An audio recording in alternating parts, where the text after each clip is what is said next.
Hello friend, welcome to it and repeat.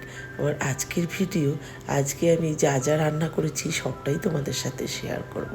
এদিকে দেখো বাজারে এনে পড়ে আছে, বাজারটাকে তোলাও হয়নি, কাটার মধ্যে কেটেছি খালি এই করলাটা, তারপরে আস্তে আস্তে সব কেটে নেব। আর এখানে দেখো এটা আছে কোয়াশ, আজকে কোয়াশের তরকারি করব। তারপরে ফ্রিজে অনেক দিন ধরে এই বিট কটা পড়েছিল, আজকে না সেটা রান্না করব। চলো তাহলে পুরো রেসিপিটা দেখো বন্ধুরা। চলো শুরু করি তাহলে।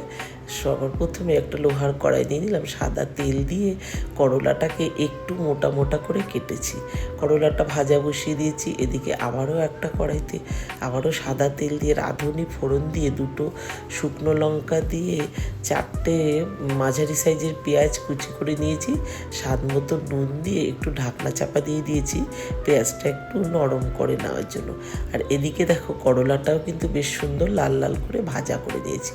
আর এই রেসিপিটা একটু তেলটা বেশি লাগবে জানো, আর এত সুন্দর হয়েছিল খেতে। মশলার মধ্যে দিয়ে দিলাম একটু জিরে আর একটু সর্ষে, এইটা একটু পেস্ট করে নিলাম। এদিকে একটু হলুদ গুঁড়ো দিয়ে দিলাম, নুন তো আগেই দিয়ে দিয়েছি। তারপরে ওই যে সর্ষে আর জিরেটা বেটে রেখেছি সেটা দিয়ে একটু নাড়াচাড়া করে তারপরে করলাটাকে দিয়ে দিলাম। করলাটাকে দিয়ে একটু নাড়াচাড়া করে মিক্সিং জারটা ধুয়ে সামান্য একটু জল দিয়েছি, একটু জল দিয়ে নাড়াচাড়া করে ঢাকনা চাপা দিয়ে এই যে দেখো করলার চচ্চড়িটা আমার মোটামুটি কিন্তু হয়ে গেছে। একটু সামান্য একটু মিষ্টিও দিয়েছি, আর সেটা তোমাদের দেখানো হয়নি, তবে খেতে অসাধারণ হয়েছিল। এইভাবে একবার করলার চচ্চড়ি বানিয়ে নিও, খুব সুন্দর লাগে কিন্তু খেতে। এই যে আমার করলার চচ্চড়িটা হয়ে গেল, তা এই যে রেখে দিলাম, দারুণ হয়েছিল খেতে, একবার বানিয়ে দেখো। তারপরে চলো নেক্সট রেসিপিতে আবার চলে আসলাম।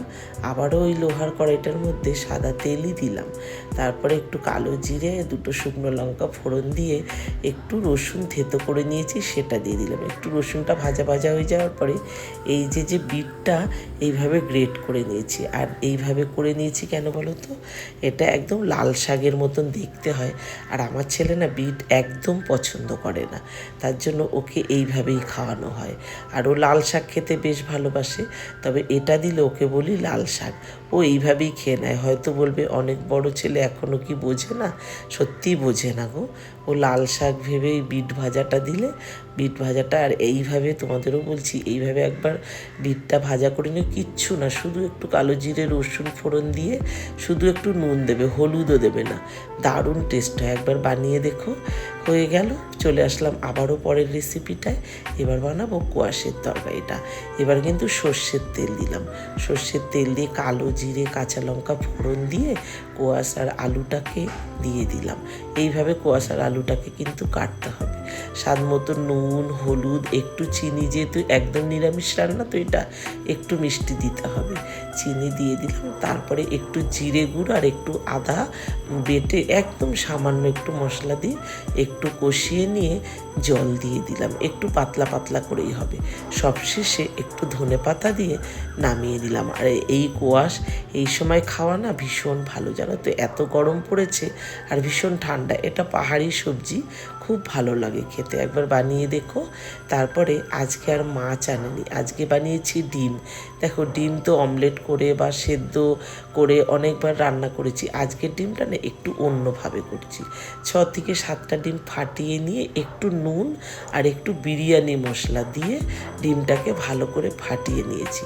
ফাটিয়ে নিয়ে এরকম একটা গামলায় জল বসিয়ে স্ট্যান্ড বসিয়ে এরকম একটা বাটির মধ্যে তেল মাখিয়ে ডিমটাকে দিয়ে এইভাবে ভাপা বসিয়ে দিয়েছি। এটা 15 থেকে 20 মিনিট রাখলেই কিন্তু খুব সুন্দর হয়ে যায়। গ্যাসের ফ্লেমটা লোতে রাখতে হবে। তারপরে নামিয়ে নিলাম, একটু ঠান্ডা করে দেখো কেটে নিলাম। আর খেতেও না খুব ভালো হয়, একটু অন্য টাইপের লাগে, আর দেখতে দেখো পনিরের মতো না।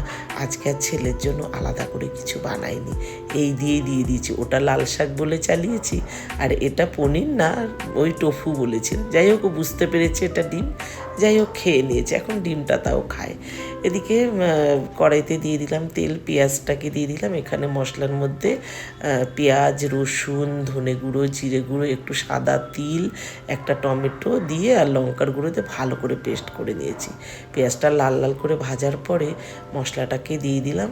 স্বাদ মতন হলুদও দিয়ে স্বাদ মতন নুন কিন্তু আগেই দিয়েছি পেঁয়াজের মধ্যে, আর হলুদটাকে দিয়ে দিলাম। দিয়ে নাড়াচাড়া করে পরিমাণ মতন জল দিয়ে দিলাম। ব্রেকফাস্টে আজকে ডিম সেদ্ধ ছিল, তার জন্য একটা ডিম সেদ্ধ বেঁচে ছিল বলে এটার মধ্যে ডিম সেদ্ধটাও কিন্তু দিয়ে দিয়েছি, এই যে দেখতে পাচ্ছ। তারপর ওই পনিরের মতন যে ডিমটাকে কেটে রেখেছি সেটা দিয়ে দিলাম।